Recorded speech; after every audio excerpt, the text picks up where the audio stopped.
Igor had a great game tonight.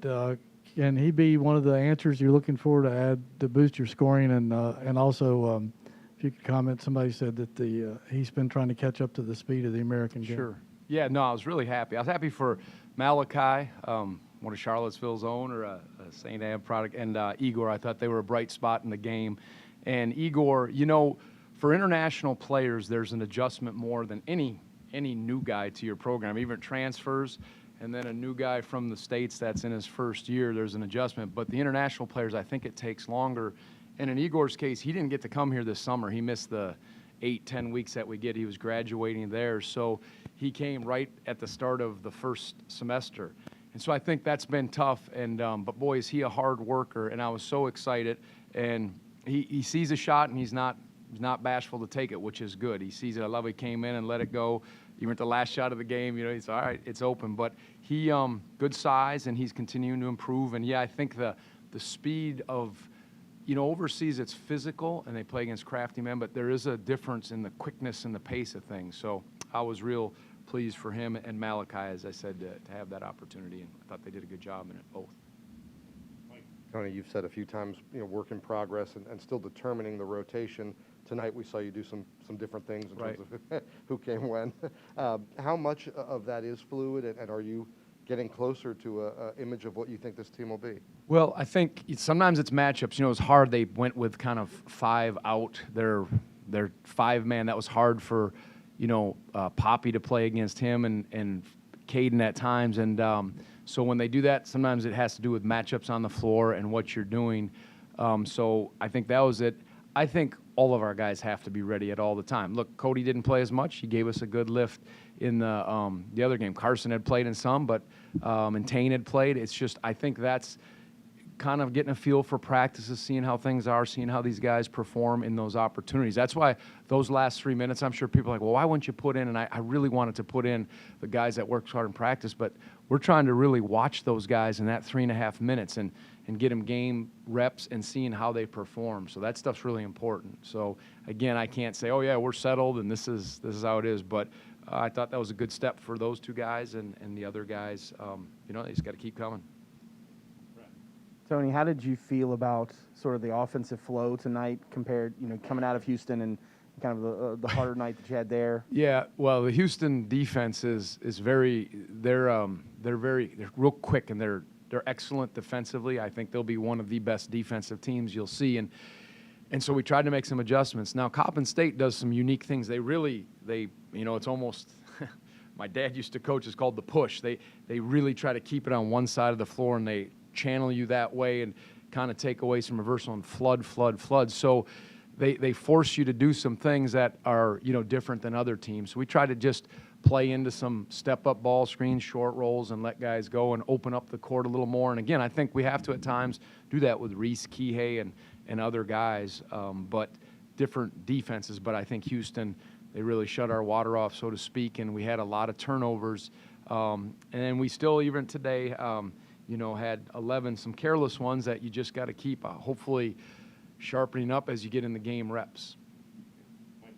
Tony, were you happy overall with the kind of bounce-back mentality of the guys after Houston, and particularly Jaden had a rough game against Houston and was good tonight? Yeah, I think it was better for sure. And again, you come ready. And I tell them you just challenged them after the game to,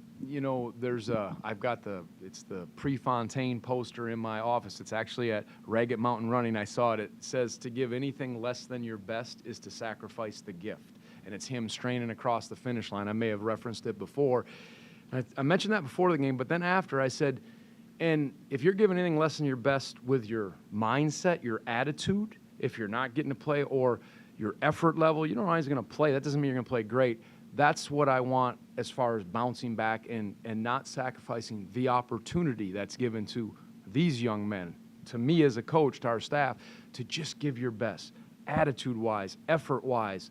And I cited again, look at these guys, we call them the green group, who, they serve and they serve, and they maximize that. So that's the challenge, and that's the word that was, given to them. And I thought, bounce back.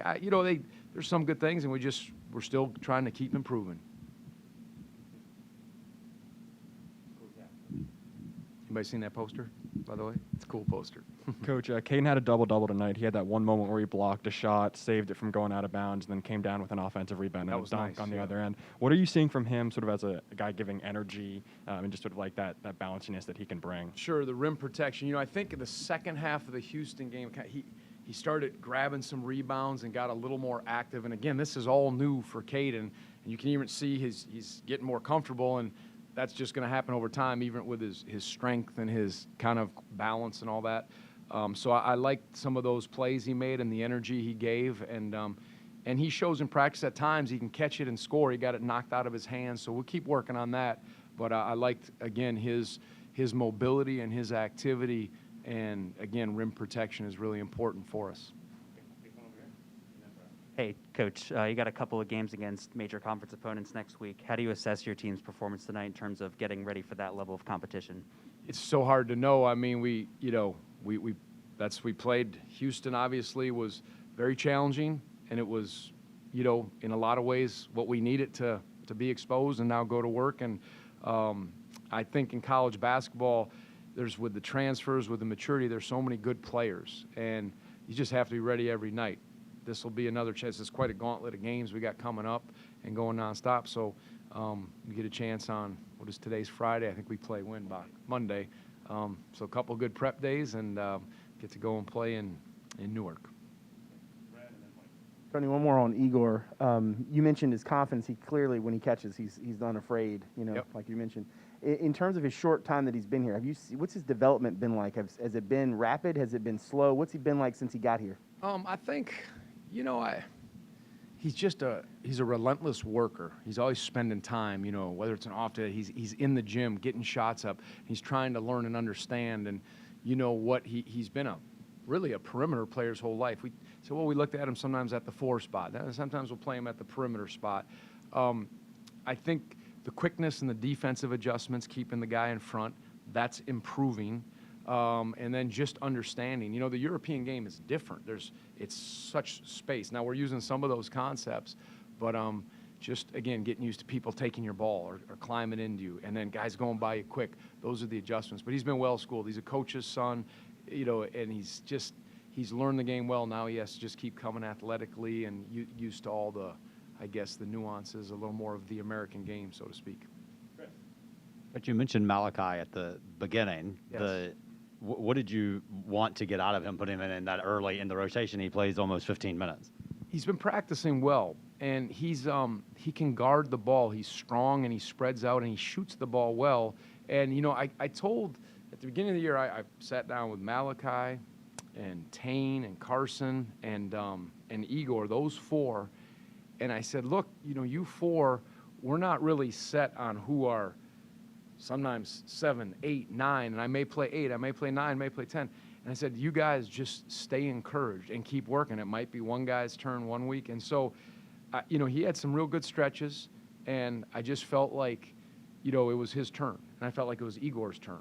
And that's nothing against Carson, because Carson did a good job the game before against Radford, and Tane's giving us some stuff. I just looking at practices, and that's why the competition and practice and evaluating is important. And so, his ability, again, to be poised, handle the ball, and shoots it well and can guard a little bit, those things stood out. Tony, just to go back to the turnovers for a second, you had 8 in the first half. 7 of them came from your starters. Only 3 in the second half. Was it a point of emphasis? Was it something you talked, or just? It's always a point of emphasis. There's the nonchalant turnovers that, why I'm grayer, and then there's the ones that are just as great defense and some things happen and okay. And we just got to keep trying to clean that up, but you still have to play free and aggressive, find that balance. But it's sort of the nonchalant ones that I struggle with at times that are costly. And that you go back to the last game, some of them were good defense, but you can't absorb points off turnovers in that situation. And that's, it's a little tighter to the vest right now with this group, so every possession matters, and you don't want to give the ones that either lead to fast breaks or just an empty possession. Good. Thank you.